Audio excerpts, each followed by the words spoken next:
Previously, Taria wandered around the city looking for the breaker bar they'd been told about, before Keelan, Oz, and Tornak fairly easily tracked her down. Oz and Tornak had a short talk about siblings and such while they looked for her.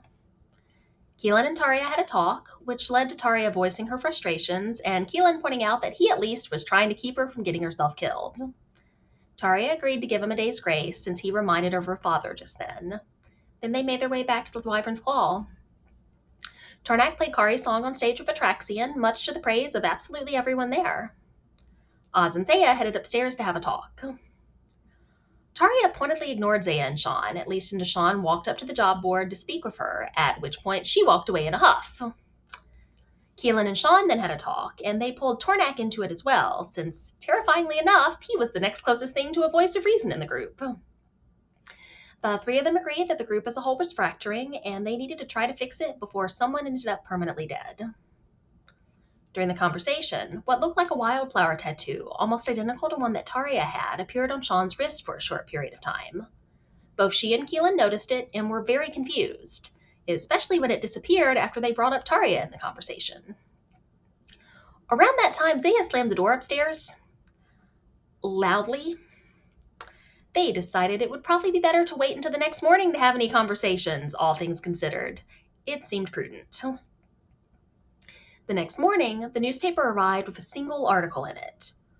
One saying that the Empire was essentially in the early stages of a civil war. The noble families were picking their sides in the conflict. Sean couldn't help but notice that while many families were specifically named in the article, the Valenta family was almost suspiciously left out. The rest of what Sean noticed is none of y'all's business. Next time, roll your own nat 20. Tornak and Zaya had a short talk when he picked up on the fact that she was very, very upset with Oz.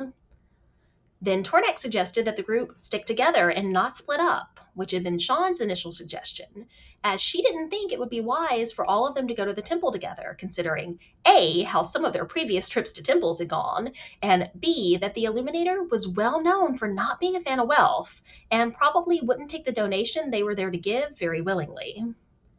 Sean reluctantly gave in, at least for the short term. The group decided to first head to the breaker bar that Taria very clearly wanted to go to. They made their way there, noticing that most of the town was heading to the temple. There were a handful of people in the bar, one from the Sigil Breakers, one from the Circle of the Lotus, and one from the Guardians of the Veil. When they walked in, the Sigil Breaker was arguing that they should break open a sigil for its power. The Guardian of the Veil was very much against it, but the Circle of the Lotus was considering it, as she was trying to ferry some people out of the town for Elder Gian and needed the power. The Guardian of the Veil talked with Taria a bit, who was very interested in hearing that her group learned magic instead of taking it. Taria pulled out one of the tablets she'd found of the orcs, and the Guardian explained that the Dawnbringer's methods would probably be of more interest to her. There had been some at the bar the night before, but they'd already left. Taria's irritation with the group in general started to include Keelan as well around that point.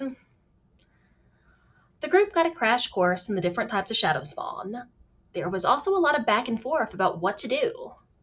Zaya was all for getting more power, while Keelan was very much against it.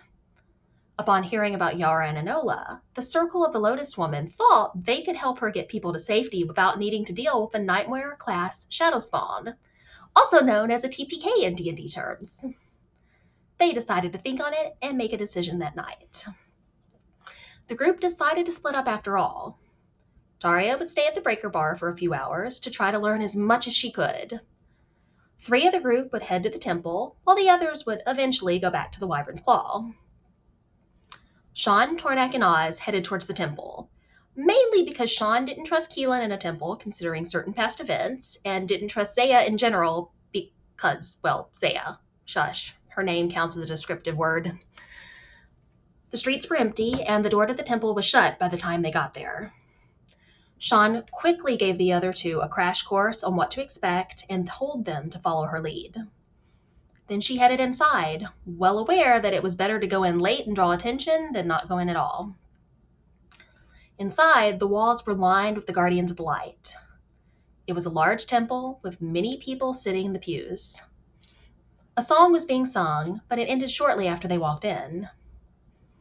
The Illuminator then began giving a sermon about the evils of gold, quickly calling out Sean, who she clearly either recognized or at least had an idea of who she was.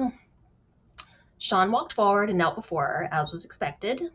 The other two followed her lead. The Illuminator then said they would be tested by the will of Aurelian to see if they were truly there with piety in their hearts or simply greed and selfishness. And that is where we left off.